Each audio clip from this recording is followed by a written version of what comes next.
राष्ट्रवादीकडून राज्यसभेसाठी राजेंद्र जैन यांना उमेदवारी देण्यात आली। मंत्री छगन भुजबळ यांचा पत्ता कट झाला।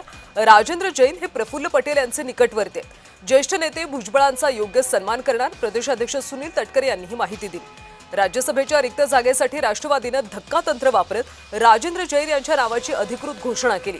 राजेंद्र जैन हे राष्ट्रवादी काँग्रेसमध्ये ज्येष्ठ नेते प्रफुल्ल पटेल यांचे निकटवर्ती आहेत। या जागेसाठी ज्येष्ठ नेते छगन भुजबळ उत्सुक असल्याची चर्चा राजकीय वर्तुळात रंगली होती। रविवारी संध्याकाळी सुनेत्रा पवार यांच्या देवगिरी या शासकीय निवासस्थानी राष्ट्रवादीच्या कोर कमिटीची एक महत्त्वाची बैठक पार पडली। या बैठकीमध्ये सर्व संभ्रम दूर करत पक्षाने राजेंद्र जैन यांच्या नावावर शिक्कामोर्तब केलं।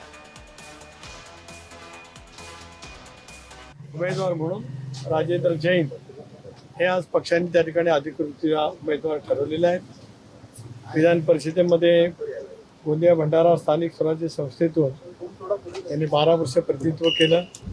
मध्यवर्ती बँक, फेडरेशन या सर्व संस्थांच्या मध्ये दीर्घकाळ राजेंद्र जैन यांनी काम त्या ठिकाणी केलेलं आहे। आणि मग विदर्भामध्ये सुद्धा पक्षाला संधी देण्याचं बरेच दिवस मनात होतं। त्या दृष्टिकोनातून पक्षाने एकमताने निर्णय राजेंद्र जैन यांचा त्या ठिकाणी घेतलेला। भुजबळ साहेब पक्षाचे 99चे संस्थापक राज्याचे अध्यक्ष आहेत। दादांनी निर्णय घेतल्याच्या नंतर त्या निर्णय प्रक्रियेमधलं महत्त्वाचं योगदान जसं आम्हा मंडळींचं झालं त्याच्याही पेक्षा तेवढंच योगदान आदरणीय भुजबळ साहेबांचं झालेलं आहे। त्यामुळे त्यांचं ज्येष्ठत्व, त्यांचा अनुभव पक्षाला उद्याच्या दृष्टिकोनातून दिशादर्शक त्या ठिकाणी ठरणार आहे। त्यामुळे त्यांच्या ज्येष्ठत्वाचा योग्य तो सन्मान होऊनच पुढच्या कालावधीमध्ये त्यांच्या मार्गदर्शनाखाली पक्षाची वाटचाल करत असताना त्या संदर्भाचा निर्णय आम्ही एकमताने करणार आहोत।